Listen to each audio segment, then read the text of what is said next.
Ancaman gelombang panas, kita balik lagi ke masalah heatwave. Sebetulnya harga atau stok komoditas pangan apa lagi yang kiranya perlu diantisipasi selain beras? Silakan dengan data Anda. Kalau kita melihat adanya gelombang panas apalagi yang menerjang di negara-negara ASEAN, mungkin beberapa negara Amerika dan lain sebagainya, maka memang kita harus antisipasi stok kita yang memang didasarkan daripada importasi. Yang pertama kita harus waspadai namanya kedelai. Jangan-jangan dia dengan gelombang panas dan lain sebagainya berdampak pada produksinya menurun. Kalau produksi mereka menurun, otomatis harga akan bisa naik. Itu yang pertama. Yang kedua, juga kita antisipasi yang namanya gula. Gula kita masih sebagian mengimpor. Sehingga tatkala terlalu panas dan lain sebagainya, gagal panen mereka harus kita antisipasi. Yang ketiga juga harus kita antisipasi adalah di dalam negeri juga harus kita antisipasi. Tatkala terlalu panas, telur juga harus kita antisipasi. Artinya, tatkala ada cuaca yang terlalu ekstrim, maka semua pangan harus kita waspadai ketersediaannya. Itu prinsipnya. Karena kalau begitu cuacanya terlalu ekstrim, otomatis tidak normal. Begitu tidak normal, maka kemungkinan akan mengganggu produksi. Itu sesimpel itulah kita harus memitigasi. Namun demikian, secara prinsip kita harus melihat ke semuanya. Tatkala juga ekstrimnya terlalu panas, cabai pun bisa kering dia juga tidak bisa berproduksi dengan baik. Oleh karena itu sekali lagi, tatkala cuaca ekstrim maka semua pangan harus kita waspadai ketersediaannya, waspadai juga produksinya. Oleh karena itu sekali lagi, begitu bicara produksi, teman-teman di Kementan, Bapak Menteri Pertanian bergerak sangat cepat.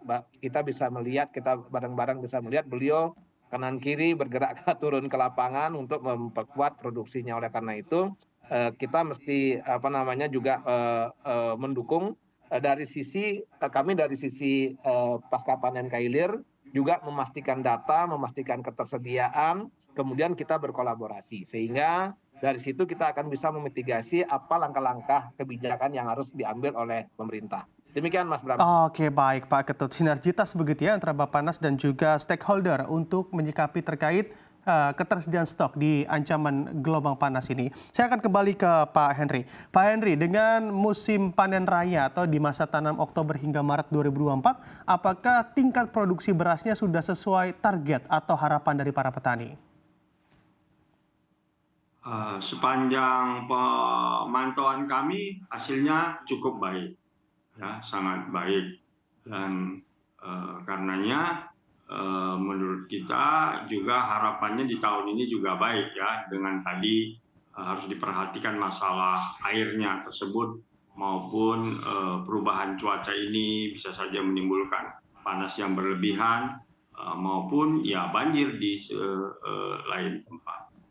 Nah, dan menyambung dari yang ditanyakan tadi kepada Bappenas, ya menurut kita selain dari padi yang perlu juga diperhatikan adalah kalau terjadi panas adalah makanan untuk ternak, ya rumput-rumput yang biasanya kering maupun katakanlah terutama itu.